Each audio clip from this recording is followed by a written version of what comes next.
conferência aqui da tour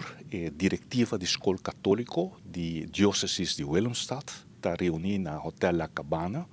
e nanta purba vez pa ano para não topa outro, e nós tursa com escola que está organizando a conferência aqui, está manejando a maioria de escolas de Aruba, que men é partner hobby importante, e den mi speech me a referir como governo nós fazemos possível para dar apoio também financeiro na curso que está tomando lugar para maestro que está trabalhando em escola católico para dar uma formação religiosa teológica para sobre nossa mira que no futuro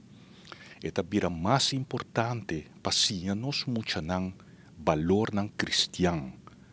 valor que tem a ver com 10 mandamentos, valor humano. Bonota para a escola mas solamente para si ler e escrever, sino bota para a escola muito especial para o formar como gente e como cristiano. Então, pensei, nós damos apoio aqui e aceita nossa mensagem também com seguro. A diretiva da Escola Católica de Aruba e a diretiva da Escola de Diócesis de Willemstad, em presença de Monsenhor Seco, por conta com nosso apoio. A ideia está para uma vez que o maestro aqui está formado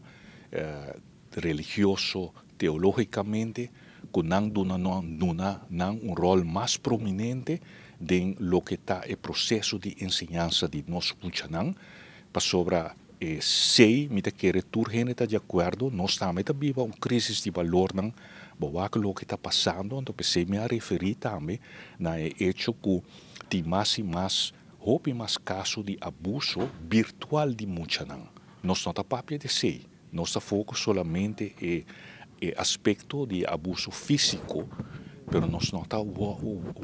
ainda em magnitude, já não estamos falando de milhões de muitos que estão virando vítima de riba internet, está word ponir algo, saca potredo